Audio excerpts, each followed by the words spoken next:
What's going on, Wolfpack Nation?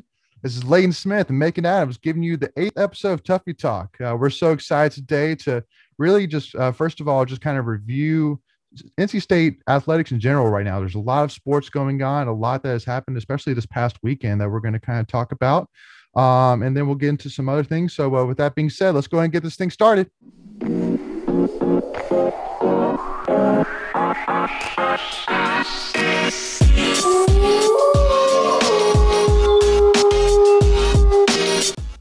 What's going on, Wolfpack Nation? This is Layton Smith and Macon Adams coming to you again, giving you an episode of Tuffy Talk. Again, just please make sure to, if you're not already, subscribe to us by clicking the button in the bottom right-hand corner and liking this video, and also checking out our other content. And also, too, if you aren't already following us on Instagram or Twitter, please make sure to go to the Twitter, Instagram handle, BAM, at Tuffy Talk now, and follow us on there. So with that being said, so really today's episode, we're going to kind of talk about the state of the pack. So there's a lot of sports going on right now, a lot of action, some going into the postseason, some still just getting started. So the first sport, which we're going to kind of go ahead and talk about and just kind of get the ugly out of the way right now, is baseball. I mean, obviously, yeah, gotten off to a more than rocky start for sure. Just not looking really sharp so far at the start. I mean, it's still only 6 games into a long baseball season. So, you know, I think that we both can say, I mean, you can't necessarily make any long-term conclusions yet based on necessarily how the start is. But I mean, being 2-4, losing all 3 games to Georgia Tech this past weekend, and losing to UNCG, giving up 16 runs. I mean, just absolutely ugly. I mean, making any initial points on that? Just looking at some of these individual performances, it looks like we've been getting some good play out of Austin Murr and Luka Tresh on at bat. But I know we really we got a lot of runs in on UNCG, and I think we dropped in that game 16-13. But you sweep Davidson, you lose to UNCG, you lose to UNC Greensboro. You lose to Georgia Tech. So you basically win your first 2, and then you lose. You're on a 4-game losing streak, and all those games are at home. So to me, it's just a matter of, okay, this is not a good look starting out this season, but maybe it'll be something we can get back together, just kind of get things settled down. I know that our pitchers have been struggling. They've been allowing a lot of hits on us. I mean, you look at Georgia Tech's score; it was at least 8 runs they scored against us all 3 games, and UNCG got 16 on us. So we need to figure out something with our bullpen. But apart from that, I just think the problems start there right now, and we just need to work our way from there. That's all I really think about it. Yeah, I mean, you kind of mentioned the pitching. I think that's what everybody can really speak about, specifically the bullpen. I mean, because starting pitchers wise, I mean, the one definitely piece of good piece that kind of came out of it was Sam Highfield, who's a freshman pitcher that started on Saturday, and he pitched 6 innings, only gave up 3 runs and 6 hits. So I mean, solid overall start for sure against Georgia Tech, and he actually leads the pitching right now with a 4.09 ERA. But that's still kind of scary, though, that's the best ERA we have so far. But again, definitely, the real kind of page turner really again is the bullpen. So we've given up 41 runs in this 4-game losing streak, so an average of 10.25 runs a game, and 31 of those have been given up by our bullpen. So I mean, I was just saying, that's the problem. Yeah, right now, and yeah. Well, and especially like Ken Kleiman. So he came in a relief on Saturday, and he gave up 4 runs and didn't record a single out.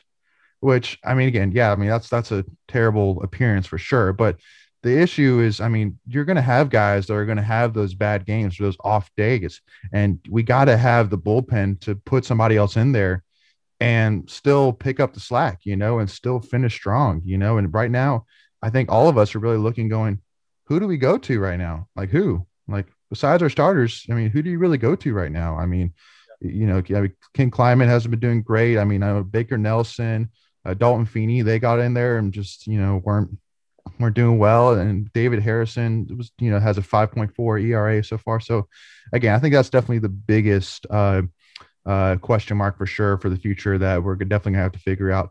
But from a batting side, Well, I'll say this too. Even Avent said he had a quote where he said we don't have the arms. I think maybe that some teams have that. It's early in the season, but he said our bullpen is thin right now, or a little thin, I think is what he said. So even which is again, it's frustrating to say the least. But to get back, so I mean, from a batting side though, the biggest thing which stood out to me was I know going into the season there was a lot of hype behind Devontae Brown, and again, not necessarily because again, I mean, from a offensive side. Against Georgia Tech, we obviously didn't do the best. I mean, I think we didn't score even above 4 or 5 runs or so for any of the 3 games. But I mean, so right now Devontae Brown is hitting a 167 batting average, and he's had 24 at bats. So I mean, it's frustrating to say the least. I mean, I think that we expected a lot more coming out of him so far, and he really hasn't delivered. But again, just the biggest thing is at the end of the day, if we can somehow figure out this bullpen and pitching, that's really what's going to make or break this season. Because I mean, next weekend we got Miami, who I mean just beat Florida in a series, #1 Florida.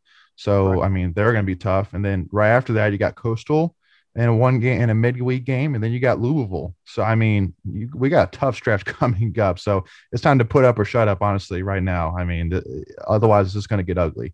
Yeah. So plug yourself into a huge hole right now. You're 0-3 in conference. Yeah, it's time to pick it up. So we'll definitely see what happens here coming up this weekend against Miami.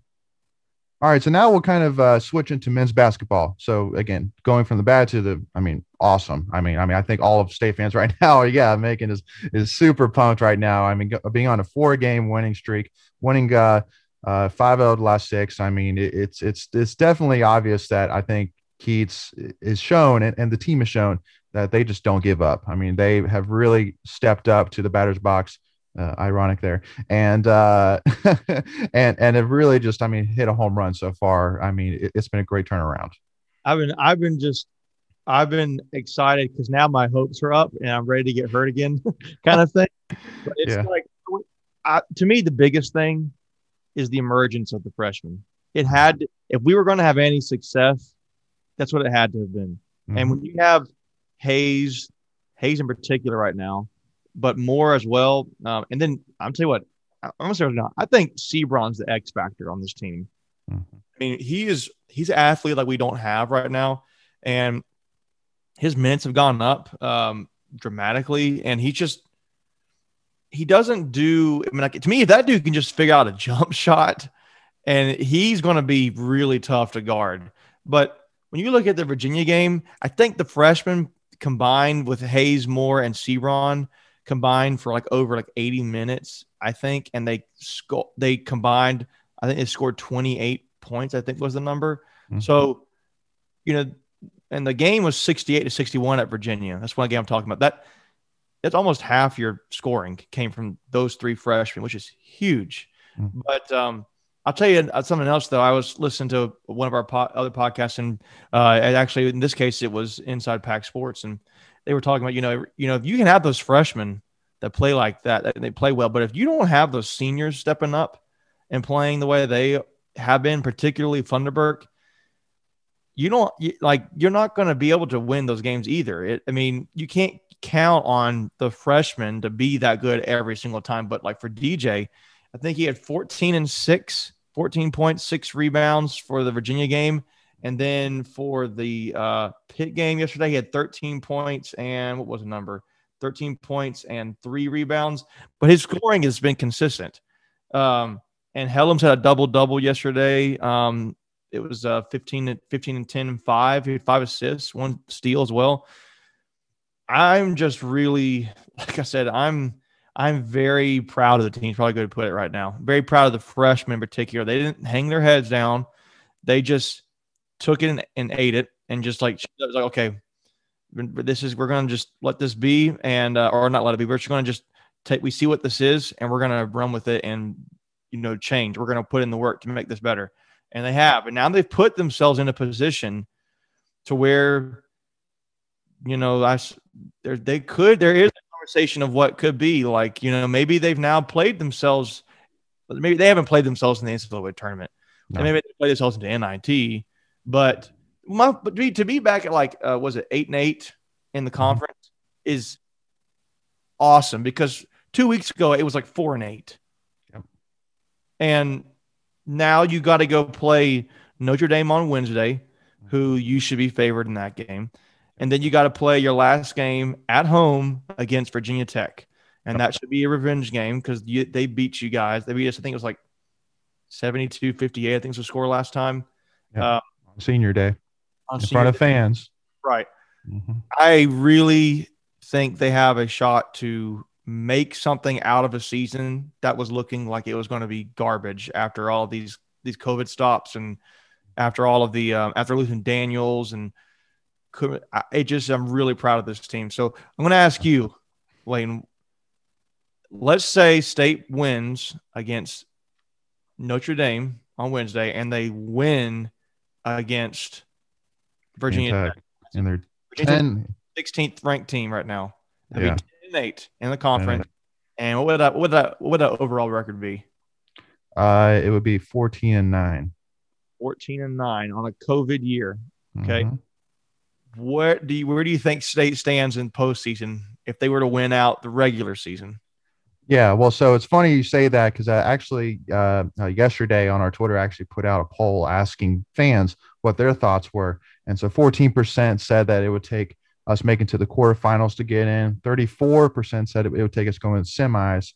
23% said it would take us going to the finals, and 29% said it would take us to win it all. Now, I definitely don't think it would take us getting to the finals or winning it all to get there. I would say, honestly, I would say there's a very good chance if we make it to the semis that we would get in. Make it to the quarter. If we win two, basically we have to win out and win games. And I'd say, you have to win 2 games. And I would say I would feel very confident, because that would put us at 12-8 in the ACC. I mean, that's a solid. I tend to agree. I think if you win out the regular season, I think you're in the NIT. Yeah. Personally, but I hate even being talked about like we're in the NIT. But I mean, for the freshmen, that'll be big to have some postseason play, tournament feel, carry that into the next season where we need to get back to the NCAA tournament. But I just hate anything in NIT. But it was to do that, if we were to win, I'm going to be very curious. That would have to put us somewhere around, like, maybe right now we're the 9th in the ACC. I'm guessing if we win out, we're 8, 7, maybe, probably. I would say 7.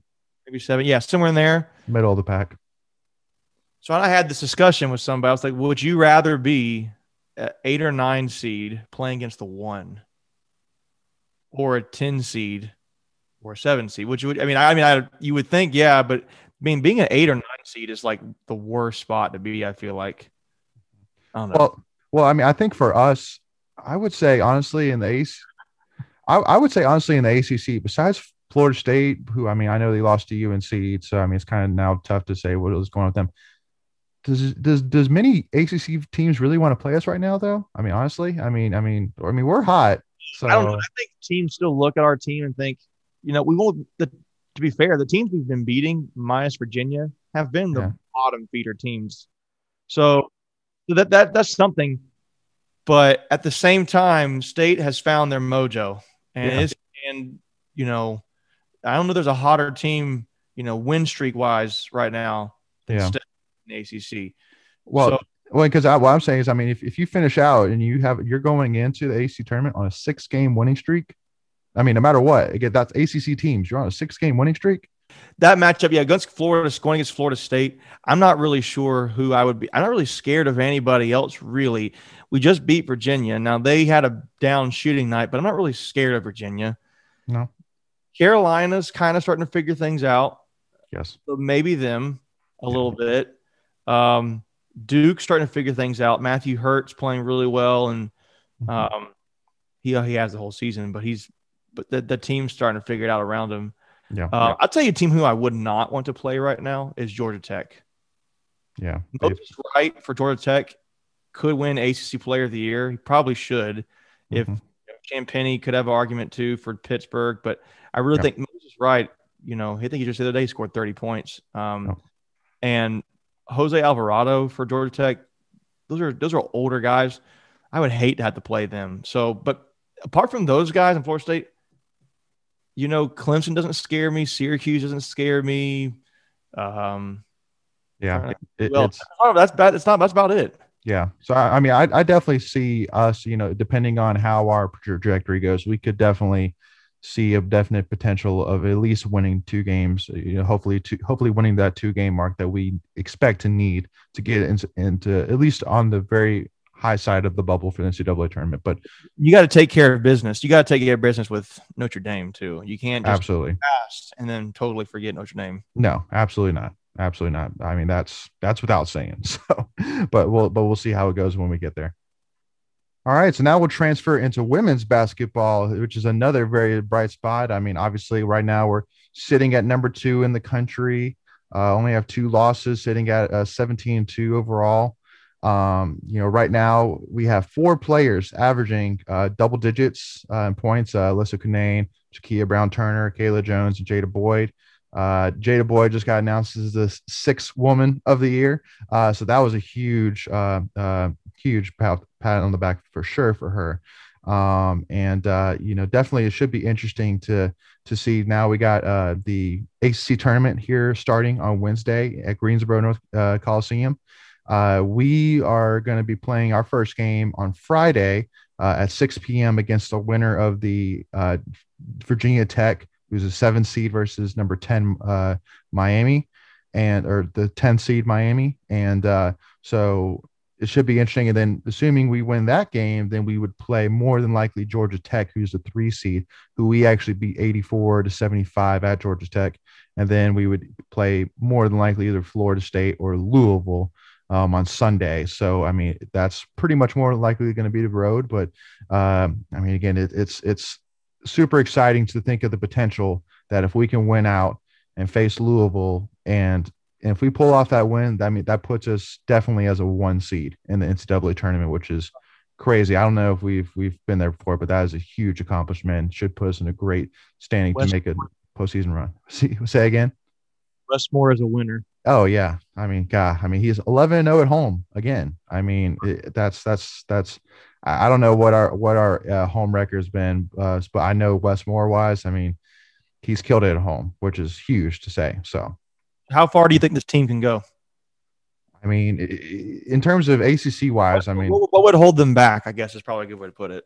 COVID. Yeah. Well, I would say really, one of the biggest things that honestly I would have said before the season started is really, if Alyssa Cunane is not playing, where does that put us? And honestly, the biggest shocker to me this season has been Camille Hobby. I mean, she has been absolutely amazing in terms of backing up. I mean, against Virginia Tech when Alyssa Cunane was out, relieving her. I mean, she's been amazing, rebounding the ball, scoring the ball. I mean, it's just such a huge sigh of relief, really, to have that person that we could still rely on, even if Alyssa Cunane needs rest, or if she's not playing her best, or if she's in foul trouble, or whatever it is. That is just a huge sigh of relief for all state fans, and they should love. And then, so I mean, really, besides that, I would say, I mean, the only like when we played UNC and lost to them at Virginia at UNC, we weren't shooting the ball well. I mean, like, I know Jakia Brown-Turner had one of her worst games, which, I mean, ever since then, she has really just come back strong and just has absolutely killed it since. I was going to say she was one of the girls I thought has been a big reason why we've had the season we've had, because she was good as a freshman. She just took a big step forward as a sophomore. Yeah, absolutely. So, and especially to beat a Syracuse team, which I know from a standings perspective or from a record perspective would not look that strong. But for those state fans who actually don't know, Syracuse was actually 9-0 at home this season. Now, in terms of wins wise, they didn't necessarily beat anybody ranked.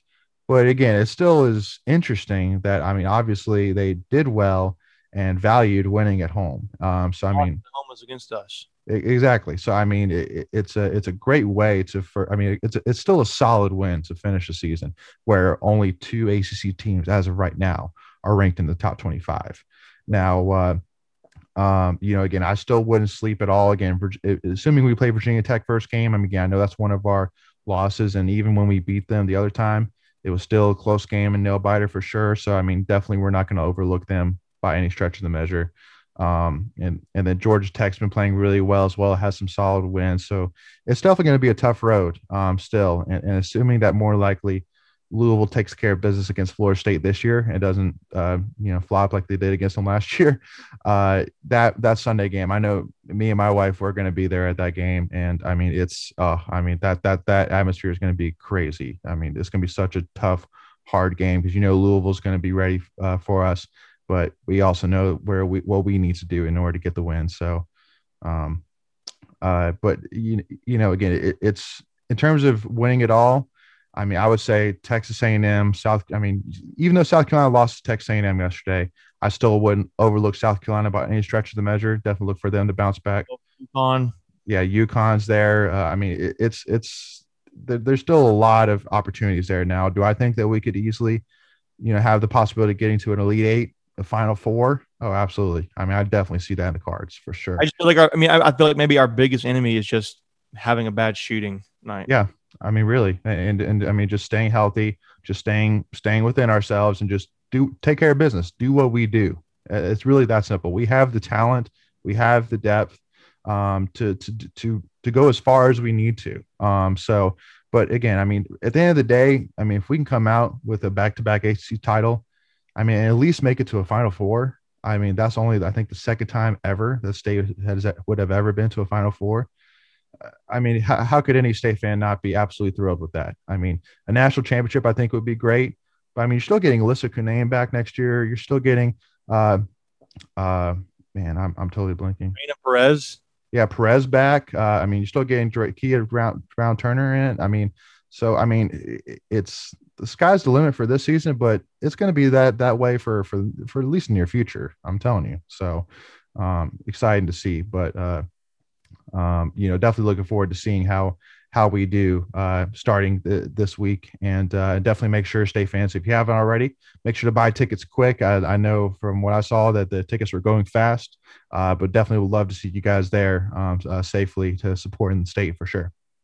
All right, so now we're going to switch into wrestling, which I mean, for all those who aren't following us, I was just absolutely just pumped yesterday. I mean, I was exclamating and capitalizing everything. Yeah.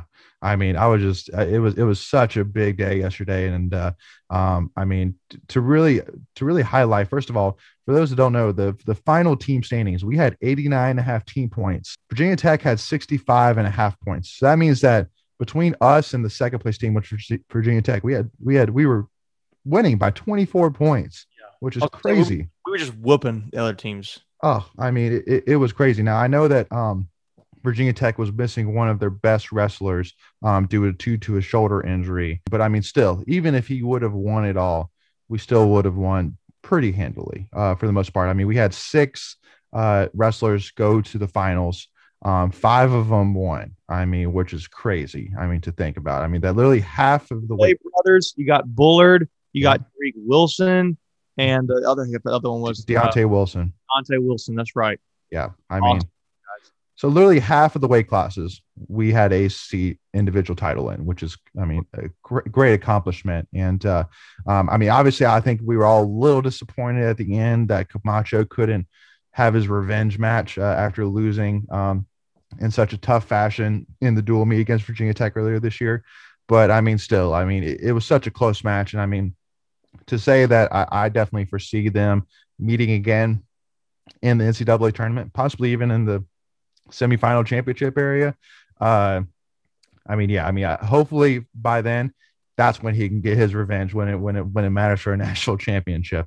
So, but yeah, I mean, just and because the biggest thing for me, which I would say, which was a huge, like, wow to me, was seeing Hayden Hidlay and then Tariq Wilson both win with bonus points in the finals matches. I mean, because I know for me, Tariq Wilson, especially over his career, I would say has had a lot of ups and downs. He's shown real signs and real points of like, wow, this guy can be an amazing wrestler for us. But then he's had some bad losses as well. But really for this season, he's been solid overall. When he's been wrestling, he's been solid, and especially to go into a situation where he lost last year in the ACC tournament and in the finals and won, such a handily fashion. Was such a great thing to see. And then Hayden as well, same thing. I mean, up until this point, through his first 3 years, I mean, he looked dominant. But then this year, I think that all state fans could really say that he wasn't really getting as many bonus point wins as we were hoping for.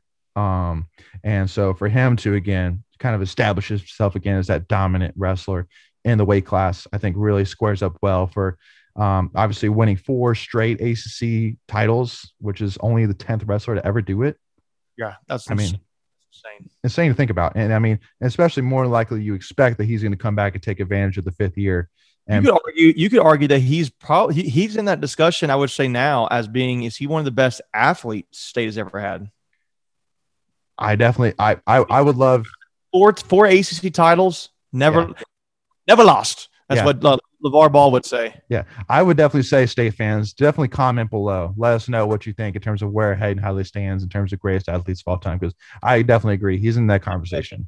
But then again, for Trent Hadley, for Bullard, and for Deontay Wilson to all win in overtime. I mean, in all just, I mean, grit wins. I mean, just we're fighting it out, just pushing and getting that win was just huge, and especially for Deontay Wilson, because I know that the coaching staff have been saying that they've been waiting to really see him compete against top tier talent. Because I mean, I still don't think that we have seen his true potential, and in terms of how high he can go. So it'll be interesting to see. Trent Hadley's reaction though when he won over Virginia Tech was awesome. If you haven't seen that, you guys need to go find it on Twitter or YouTube or wherever it is, because he flexes while he does a little air guitar. So his tongue is pretty funny. Raise the roof. Yes, raise the roof. Yeah, no, it was a great win. So, definitely make sure as well to check out the NCAA championships start on March 18th and go through the 20th. So definitely make sure Wolfpack fans to check them out on that. More details to be provided. But again, just an absolute dominant ACC 3rd straight title, team title for Pat Popolizio, Adam Hall, and staff. And definitely looking forward to seeing us get our first national championship. We're all hoping for here coming March 18th through 20th. All right, so now we're going to talk about NC State softball. That women's team has been really doing a really good job this season so far. They're right now they're sitting at I think in conference 4-2, and their overall record's 8-2.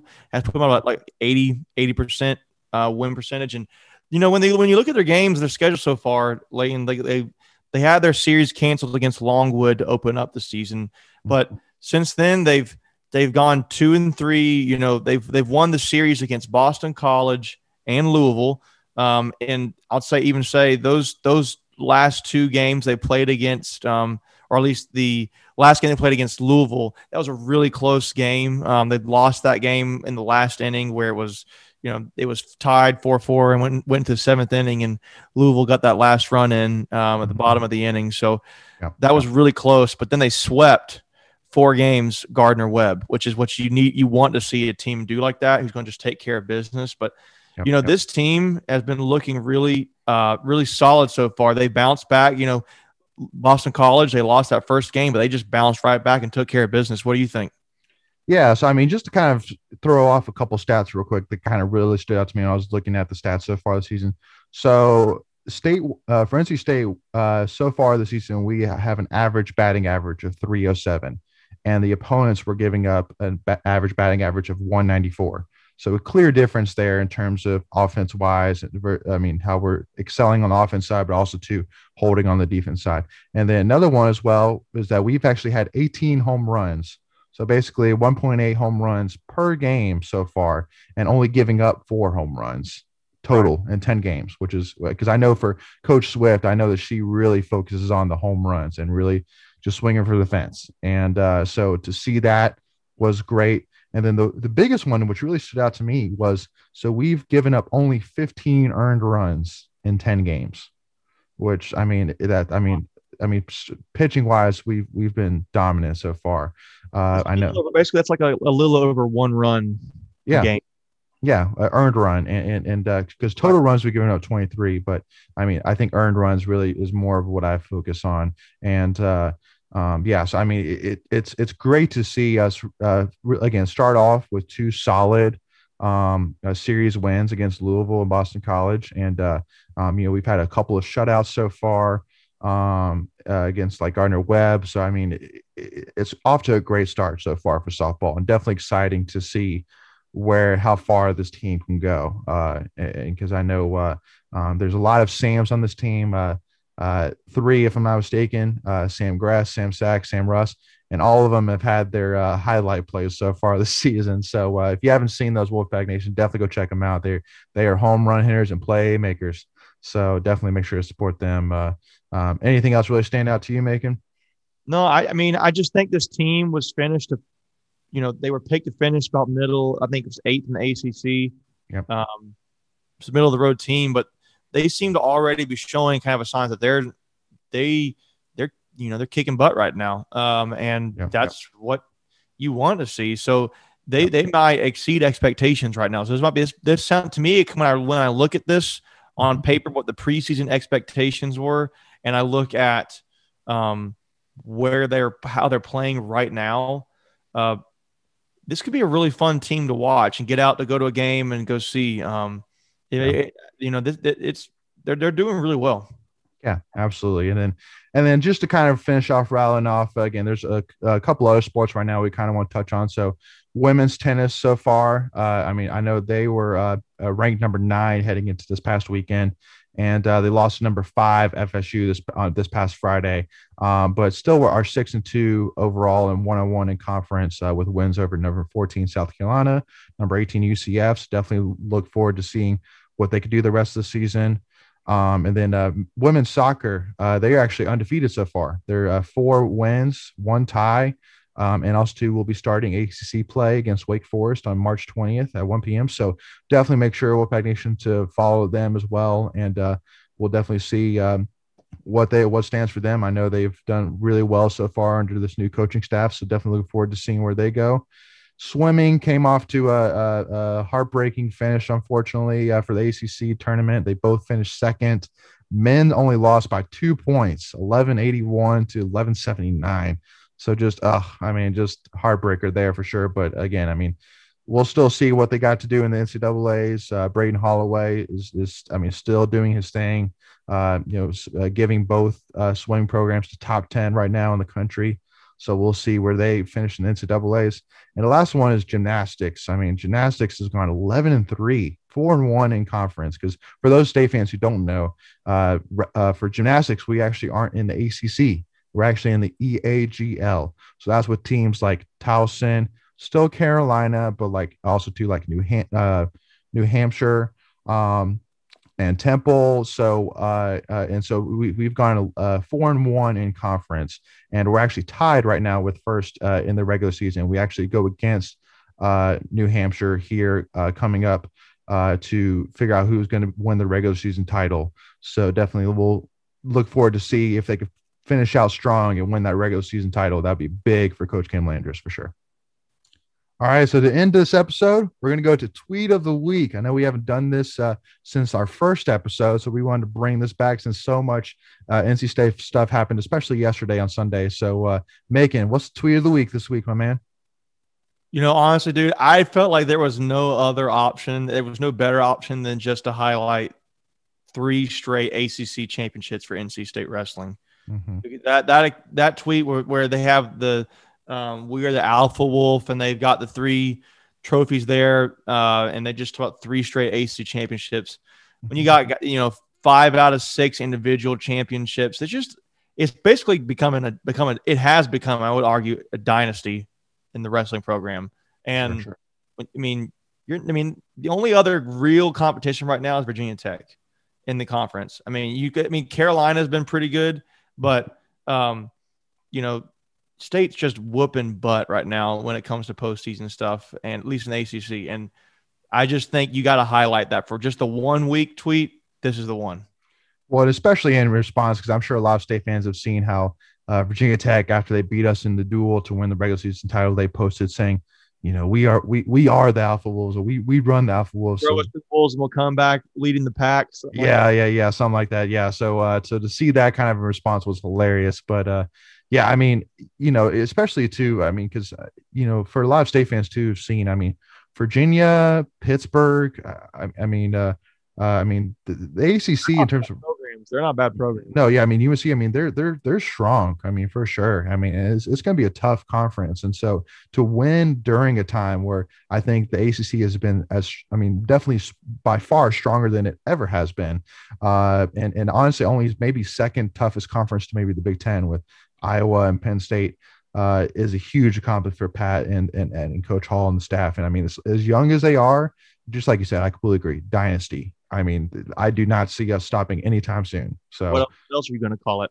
Yeah, no, exactly. I mean, it's just, I mean, there's no doubt about it. So definitely looking forward to seeing that. So we're kind of finish off, one thing we wanted to say as well is definitely know right now that COVID has definitely been tough on all of us. And so the one thing which I definitely did want, we definitely did want to say was to make sure NC State fans that to support, especially local restaurants. I know around NC State right now, I know Sammy's, Medio's, Groucho's, all those guys are, definitely struggling right now since NC State campuses have been closed. So definitely make sure if you haven't already to definitely go out and support them, have some great food. I mean, there's so many great options, including the ones I just mentioned. So definitely make sure to go out and support them. And I think all of us definitely really appreciate it. So that way they can stay open whenever students do come back to campus. And thank you so much again, Wolfpack Nation, for tuning in again for the 8th episode. Again, just make sure if you aren't already, subscribe to us, click in the bottom right-hand corner and subscribe to us, and follow us on Twitter and Instagram at Tuffy Talk Now. And like this video and check out our other content if you haven't already. And also to Wolfpack Nation, remember too, that we are going to be doing our first ever live stream on Wednesday. And I know on Twitter, we actually said, and I'm going to be sending out tweets soon, letting you guys know that we're actually going to be moving the time from the original 7:30 time to 9 o'clock after the basketball game. So definitely make sure right after the basketball game, make sure to tune in on Facebook, Twitter, and YouTube. And check us out on there, and feel free to come ready with questions, discussion items. Yeah. So again, just look forward to having you guys there. We're going to be there from 9 to 10, and look forward to having you guys on there. So with that being said, thank you all so much again. Stay safe and always go Pack.